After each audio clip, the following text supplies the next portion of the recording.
close your eyes. Let the day begin to fade. The soft hum of the night air, the weight of your pillow, the steady rhythm of your breath. Tonight, I will tell you a story. It is a story from long ago, from the age of marble temples and golden thrones, when the warm winds of the Mediterranean carried whispers of kings and queens, of rivalry and betrayal, and of lives lived in the flickering torchlight of history. Most of us know the name Cleopatra, the last great queen of Egypt. She has been remembered as a figure of beauty, of power, of love, and of tragedy. But hidden within her tale is another life, her younger sister, Arsinoe, a girl who rose, for a brief moment, to be queen herself, a girl who dared to challenge her sister, and a girl whose life ended in quiet violence, far away from the banks of the Nile. Her story is one of shadows and silences, and tonight we will let it unfold slowly, softly, step by step, until sleep finds you. Imagine the city of Alexandria around the year 68 BC. The air smells of the sea, mixed with incense from temple courtyards. Stone streets lead to shaded gardens where fountains spill water into carved basins. In the harbor, tall ships sway gently, their sails furled, their ropes creaking in the breeze. It was here, in this bustling, sunlit city, that Arsinoe IV was born.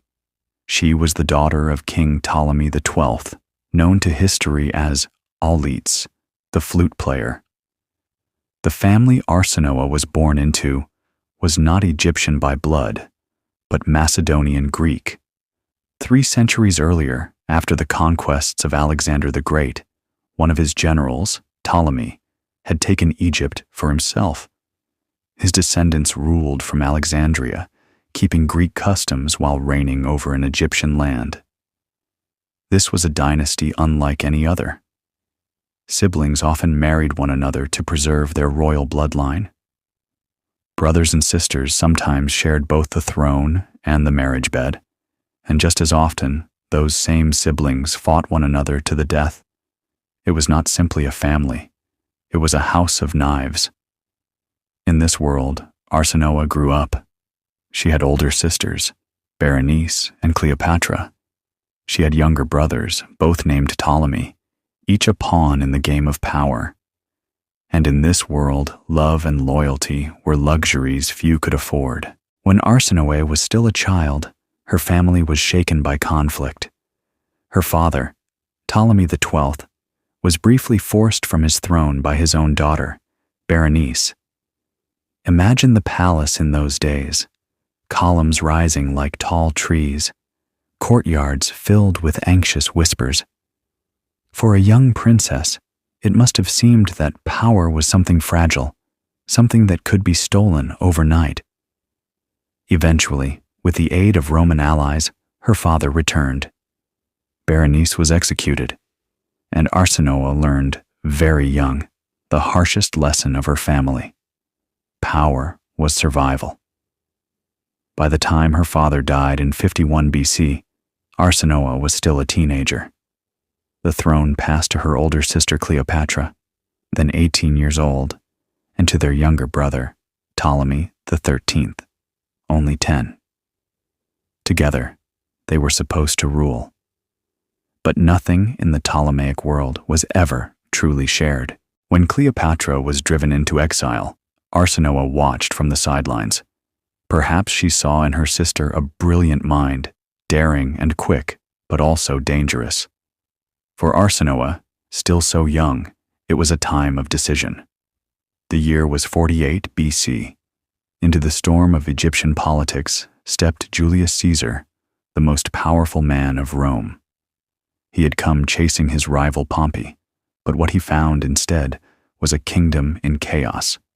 Cleopatra, in one of history's most famous moments, had herself smuggled past enemy lines rolled up in a rug and placed before Caesar.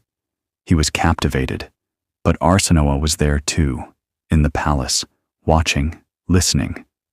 To her, Caesar was not a rescuer, He was a conqueror, and to her, Cleopatra's alliance with him was not salvation. It was betrayal. With the help of her tutor, a eunuch named Ganymede, Arsinoe slipped away from Caesar's grasp. She went to the Egyptian army still loyal to her brother, and in her, they found not just a symbol, but a leader. For a brief moment, Arsinoe was declared Queen of Egypt. Imagine the torches burning in the night, soldiers lifting their voices to cheer her name, the smell of horses and bronze shields. A teenage girl had become the face of Egyptian resistance against Rome. And for a time, she succeeded. Her army cut Caesar's forces off from fresh water. In battles around the harbor, Caesar himself was forced to dive into the sea to escape capture. Arsinoe's men pulled his purple cloak from the waves, displaying it as a prize. It was, for a fleeting moment, a triumph, but Caesar's reinforcements arrived. The Egyptian army was defeated. Ptolemy XIII drowned in the Nile, weighed down by his golden armor. Arsinoe was captured. She was taken to Rome, not as a guest, but as a trophy. In 46 BC, Caesar held a 4-day triumph, and on the last day, Arsinoe was paraded through the streets in chains. The Romans cheered their victory, but when they saw her, young, defiant, dignified, they felt something unexpected: pity. The crowd's compassion saved her life. Caesar, ever aware of politics, spared her. She was sent into exile at the Temple of Artemis in Ephesus, one of the wonders of the ancient world. There, within its sacred sanctuary, she lived for 5 years. The temple was vast and beautiful, with marble columns painted in colors and priests who tended the goddess's rites. Sanctuary was supposed to be unbreakable, but Cleopatra had not forgotten. For centuries, Arsinoe's story faded into whispers. Then, in the ruins of Ephesus, archaeologists uncovered an octagonal tomb with a young skeleton. For years, many believed this was hers. But in 2025, new analysis revealed otherwise. The remains were of a boy, not a princess. Arsinoe's tomb, if it exists, is still lost.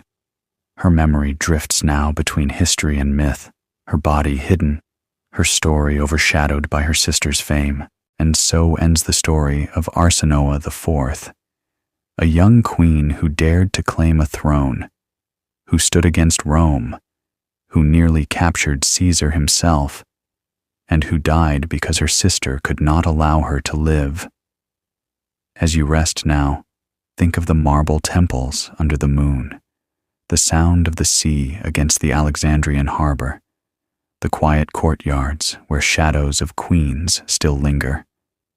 History remembers Cleopatra, but sometimes it is in the silenced voices, like Arsinoe's, that the deepest truths are found. Let the story settle like soft dust. Let your breath slow. Let the night carry you deeper into rest, where time itself no longer matters. Good night.